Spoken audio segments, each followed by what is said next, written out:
Hello and welcome to the Indiana Lawyer Podcast, your audio source for news in Hoosier law. Brought to you by Taft. I'm Jordan Maurer, Managing Editor of the Indiana Lawyer and your host. Wherever you're listening from today, thanks for joining us. Today's show will open with some recent headlines before going into a one-on-one interview with a leader from the Hoosier legal community. This week's guest is Indiana University Robert H. McKinney School of Law Dean Karen Bravo. We've had a newsy couple of weeks, so let's get started. Today's April 20th, 2022, and these are your headlines. First, some recent breaking news regarding leadership changes at the Indiana University Maurer School of Law. Austin Parrish, Dean of IU Maurer, is stepping down from the Bloomington institution to become Dean of the University of California Irvine School of Law. Parrish became Dean of IU Maurer in 2014. He arrived in Bloomington from Southwestern Law School in Los Angeles, where he had been serving as interim dean and CEO. During his time in Indiana, Parrish made a lasting impact on the law school as well as the wider legal profession.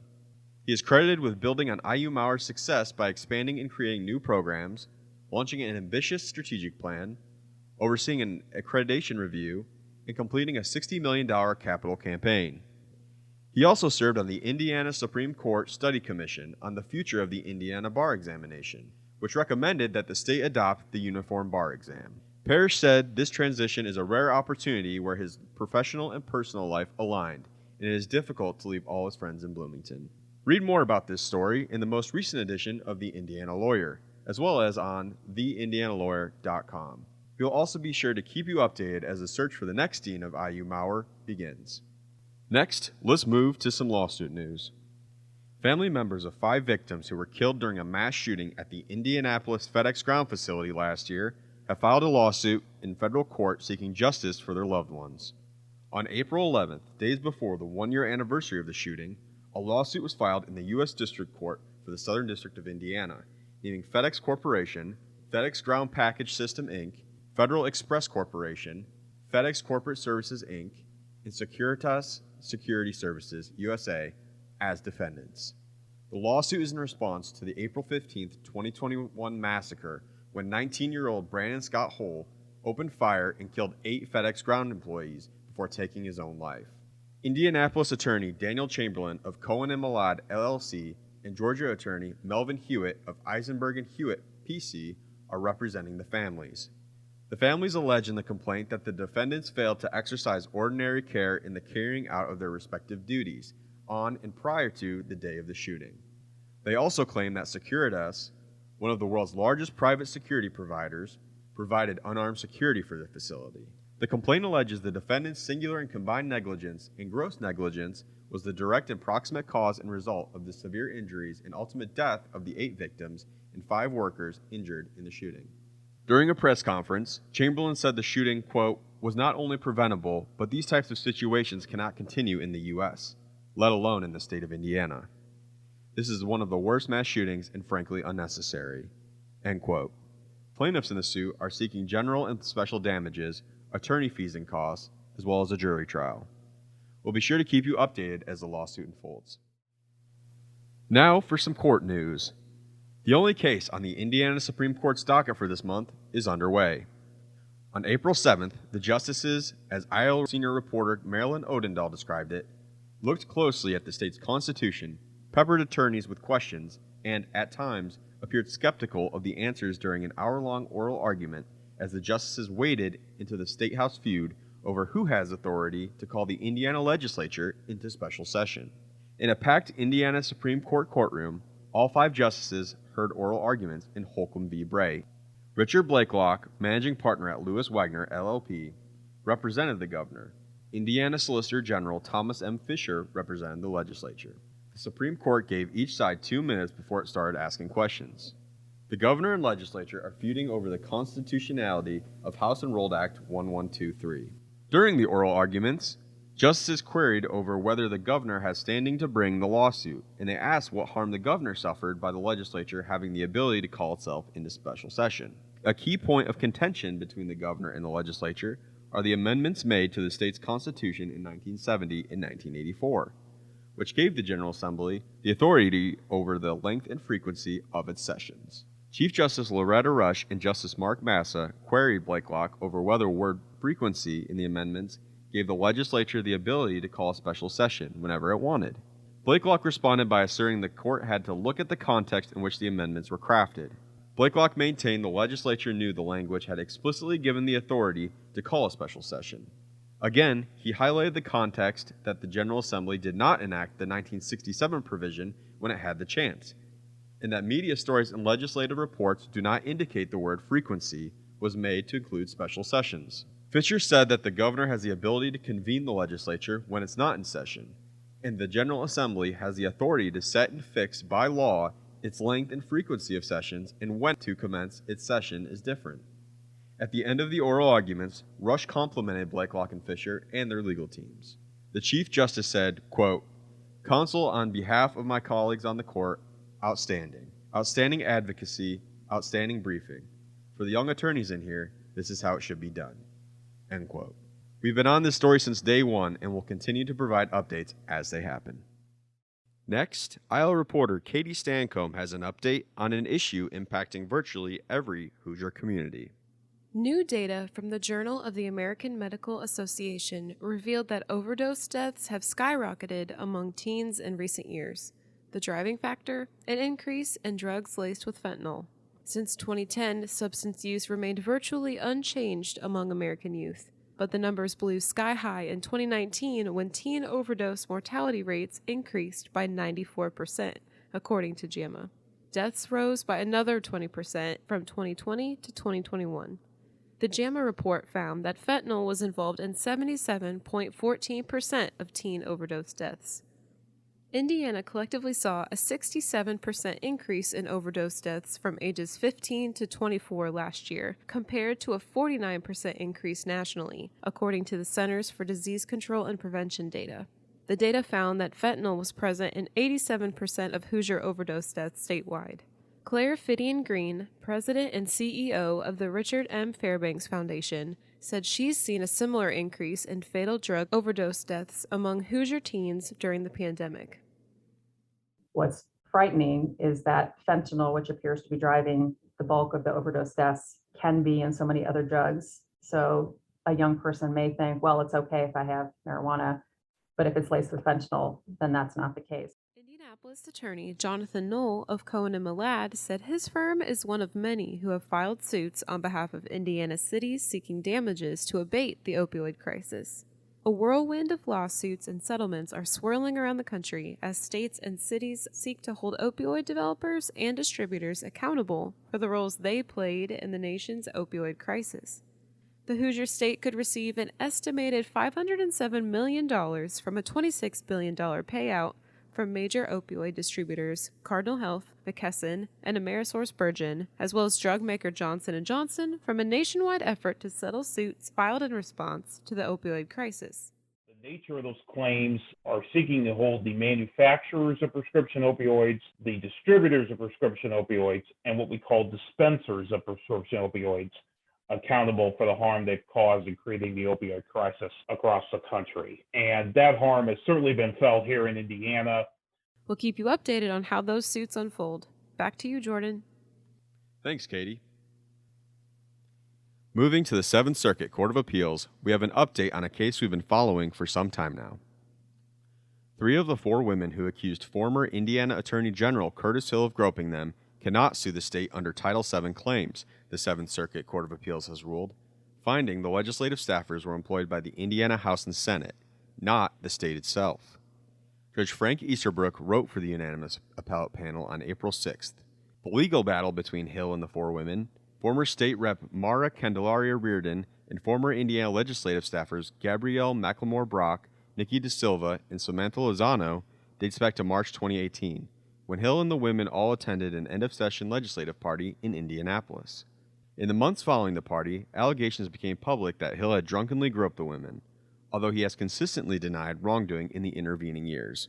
Addressing the jurisdictional question first, the 7th Circuit determined it could consider the appeal on its merits. However, the women were not successful when the 7th Circuit turned to the merits. Ultimately, the appellate court declined to revisit Harn v. Chicago Board of Education, or Holman v. Indiana. finding instead that the entity with hiring and firing authority is the right defendant for Title VII claims. In arguing the state was their employer, the women said the Indiana House and Senate had no control over Hill, and thus could not protect them from discrimination by him. But the legislature could impeach Hill, Easterbrook noted, and a senior legislative officer could have kicked him out of the March 2018 party. As for the other two branches of state government, the Seventh Circuit noted the Indiana Attorney General is not answerable to the governor, while the Supreme Court could do little on its own beyond suspending Hill's law license. In addition to the federal lawsuit, all four women are also suing Hill in state court. That case is set for a jury trial in September.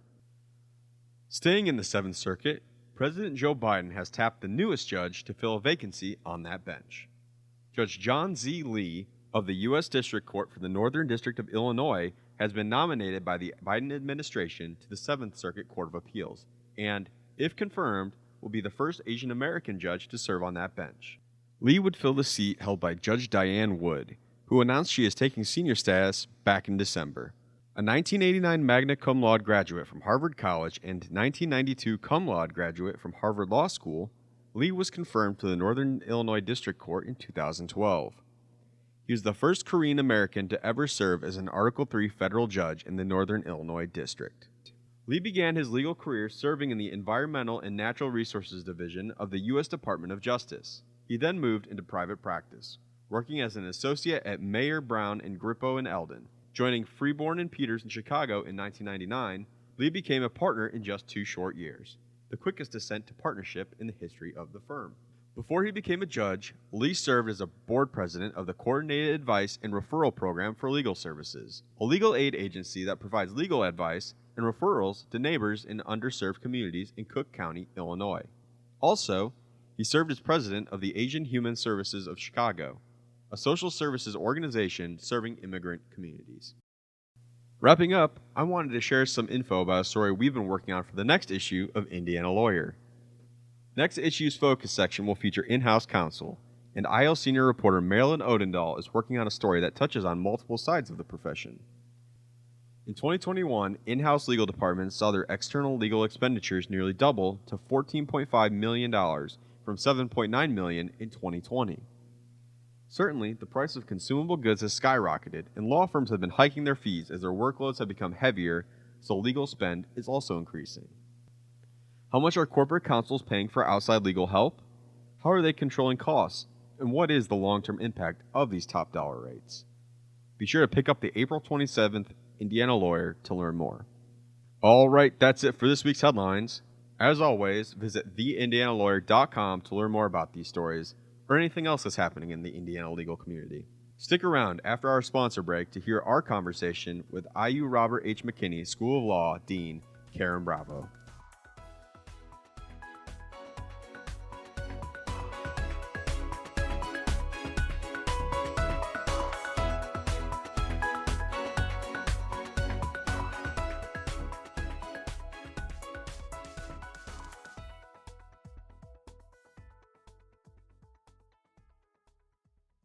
Taft, today's modern law firm. At Taft, we cultivate a highly respectful, transparent workplace that fosters creativity, teamwork, inclusion, and diversity. We couple our culture with a client-first approach, rewarding lawyers who understand their clients' goals and work to deliver success. Taft, the modern law firm. To learn more, visit taftlaw.com. For this week's extended interview, we have Indiana University Robert H. McKinney School of Law Dean and Gerald L. Bepko Professor of Law Karen Bravo with us today via Zoom. Dean Bravo, thanks so much for joining us today. Thank you very much, Jordan. As some background, Dean Bravo was appointed to her current position with the law school on July 1st, 2020, as a result of a national search. However, she's been on the faculty at IU McKinney since 2004, teaching international law, international trade law, and business courses. Her other administrative appointments at the law school include Associate Dean for Graduate Studies and Vice Dean. Bravo received her JD in 1997 from Columbia University School of Law and LLM at New York University School of Law in 2004. After graduating from Columbia, Bravo worked in corporate law with international firms in New York. Bravo is the 13th person to lead the law school since it became affiliated with IU in 1944, and is also the first person of color and the second woman to be named dean. So when speaking to leaders such as yourself, I often like to open with this question. Why did you decide to pursue law as a career? And was there a moment when you knew this was the career path that you wanted to take? Very good question, and perhaps I should give some additional background as well for your listeners.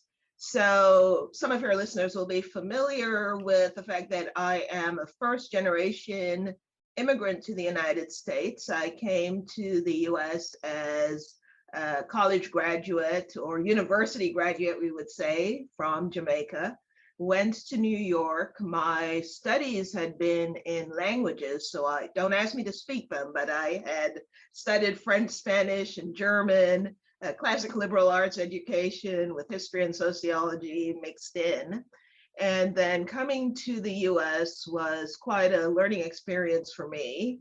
And I came to see the centrality of law to US life and became more interested in this. So I was working at a law firm in a support capacity and decided I was going to try and do the LSAT. I became a little bit, I guess, overconfident and thought, well, I'm as smart as these lawyers that I'm working around. And so did the LSAT and went into the legal field and just loved it.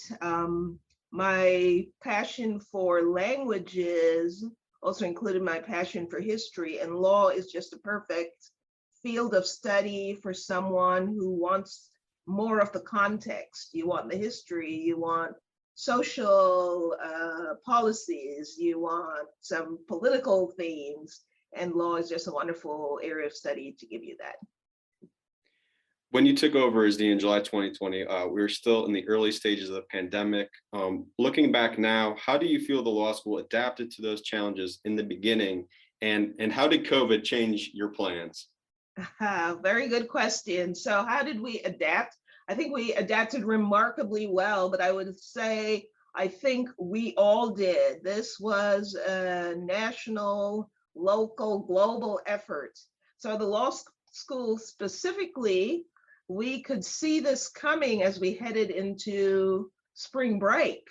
And at that time, it may be difficult to recall, but we thought within a few weeks, this will be over. So we extended, or we and the university extended spring break for an additional week, thinking, okay, then we would be able to return. It quickly became clear that we would not, none of us would be returning, and that we wanted to and needed to enable our students to complete their studies and to do that by Zoom. And of course, we all became acquainted with Zoom.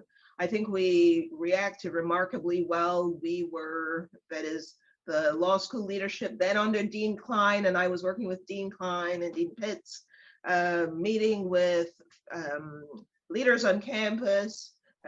They were meeting with leaders at the university, and we were also communicating with law schools around the country as to what they were doing. And so we took on many of the challenges that they did and responded in similar ways, and were assisted by the fact that the ABA as well allowed schools to have waivers with respect to the number of online credits that a JD student is able to have. McKinney has 6 research centers and programs. Why are they important to the law school in continuing its growth? Great question. And it's important because it helps focus, well, first enhances and creates a mechanism to showcase faculty work. So faculty expertise in areas such as health law, areas such as international law, criminal law. These centers are able to bring us together as faculty with that expertise. We then are able to share that expertise with our students.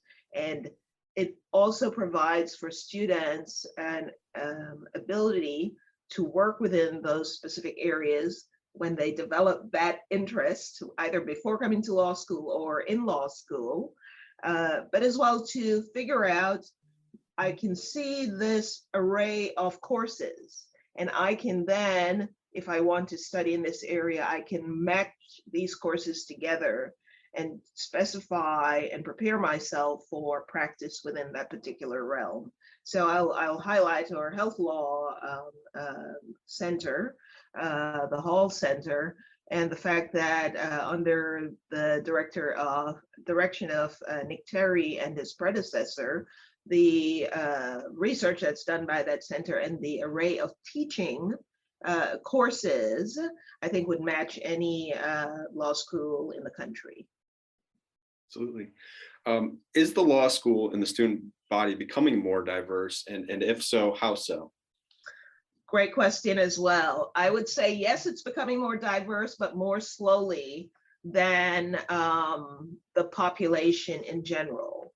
How is it doing so? We have always sought, at least all the time that I've been at the law school, to recruit diverse students. We want the student body to reflect the population of Indiana. And we have a particular responsibility because we are here in Indianapolis, which is perhaps the most diverse community in the state of Indiana. So that goal to reflect that population is one that we really cherish and want to implement. That means all of the diversity, both racial diversity, socioeconomic diversity, the rural versus city divide, veterans, and their whole categories, folks with disabilities. Now, we have maintained the diversity of our student body, but we do have goals to continue to enhance that in order to reflect our population. I think you've probably seen conversations, whether in popular media or elsewhere, where there's concern that the legal profession will lose its legitimacy for those who encounter it, if when they encounter law, legal and court officials and judges and lawyers, they don't see themselves. And so it becomes a profession apart. And part of our role as a law school is to make sure that we fulfill that obligation to the profession, but also to our city. Another colleague of yours, Austin Parrish, former dean of IU Maurer School of Law, recently announced he's moving back to California to become dean at UC Irvine School of Law. How much overlap is there between IU McKinney and IU Maurer, and what are your thoughts on Austin's departure? All right, great questions again. So there is not significant overlap because we're two independent law schools, and there are different models of state schools with more than one law school. So I would point to, for example, the California model, where there are independent schools. What there is, though, are informal relationships among faculty members. I think you're familiar with, or maybe the fact that Austin and I are graduates from the same class at Columbia. So we have had interactions, we've had projects that we've worked on. In fact, probably in the first few months of my deanship, we were appointed to co-chair a committee for Indiana University. So the relationships are informal. Students, I think students just had was it a softball game? I forget what kind of game, some kind of competitive game between the two student bodies.